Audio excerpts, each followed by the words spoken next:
Hello friends, நீ நான் காதல் அடுத்து வர எபிசோடில் என்ன நடக்கலாம் அப்படிங்கிறத பற்றி பார்க்கலாம். இன்றைக்கான எபிசோட்டாக இருக்கட்டும், இன்றைக்கான எபிசோட் லாஸ்ட்டில் காட்டின ப்ரொமோவாக இருக்கட்டும், இதெல்லாம் பார்த்துட்டு நீங்கள் ரொம்ப கோபமாக இருப்பீங்க அப்படிங்கிறது என்னால் புரிஞ்சிக்க முடியுது. இவ்வளோ அழகான ஒரு ஸ்டோரியை ஏன்பா இப்படியெல்லாம் கடித்து கொதறி வைக்கிறீங்க அப்படிங்கிற மாதிரி தான் யோசிக்க தோணுது. ராகவ் இப்போ தான் அபிகிட்ட அவரோட காதலை சொல்லணும்னு சொல்லி என்னென்னமோ பெரிய எதிர்பார்ப்போடு இருந்தார்.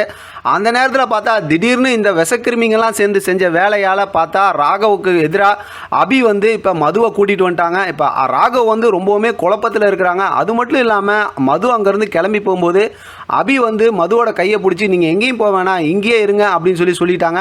இப்போ இந்த கதையை பார்க்கும்போது தான் இன்னுமே ரொம்ப குழப்பமாக இருக்குது. ஏன்னா ராகவை அபி சரியாக புரிஞ்சிக்கலையோ அப்படிங்கிற மாதிரி யோசிக்க தோணுது. எப்போ பார்த்தாலும் நீ வீட்டை விட்டு வெளியில் போனோம் அப்படி இப்படிங்கிற மாதிரி ஒரு சண்டை நடந்துகிட்டு இருக்குல்ல, அதனால் பார்த்தோம்னா சரி மது கூட சேர்ந்து வாழட்டும், மதுவை தானே ரொம்ப அவர் லவ் பண்ணார் அப்படிங்கிற ஒரு எண்ணத்தில் அபி மதுவை வீட்டில் கூப்பிட்டு நிறுத்திட்டாங்களோ அப்படிங்கிற மாதிரி யோசிக்க தோணுது.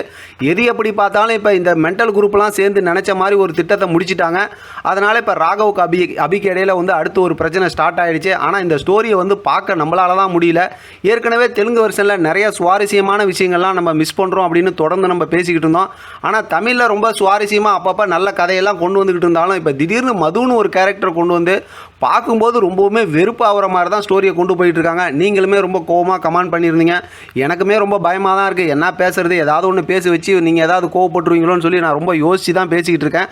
ஆனால் எப்படி பார்த்தாலும் இந்த ஸ்டோரி பார்க்கும்போது பல சீரியலில் இப்போ பார்த்தோம்னா மகாநதி, நான் ஏற்கனவே அதான் சொன்னேன், மகாநதி சீரியல் அவ்வளோ சூப்பராக போய்கிட்டு இருக்கும். நீங்களாம் பார்க்குறவங்களுக்கு தெரியும். அவ்வளோ அட்டகாசமாக போய்கிட்டு இருக்க சீரியலில் திடீர்னு சம்மந்தமே இல்லாமல் வெண்ணிலாங்கிற ஒரு கேரக்டரை உள்ளே கொண்டு வந்தது மட்டும் இல்லாமல் ஒரு சின்ன ஒரு மிஸ் அண்டர்ஸ்டாண்டிங்கில் ரெண்டு பேர்த்தையும் பிரித்து வச்சுட்டாங்க.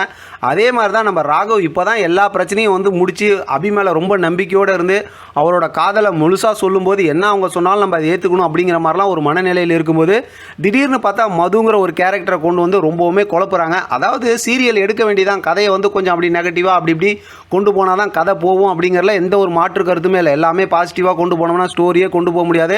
அதிகபட்சம் போனால் 100 எபிசோடே சீரியல் முடிஞ்சு போயிடும். அதுக்குன்னு சொல்லி இப்படி எல்லாமாவா கொண்டு போவாங்க?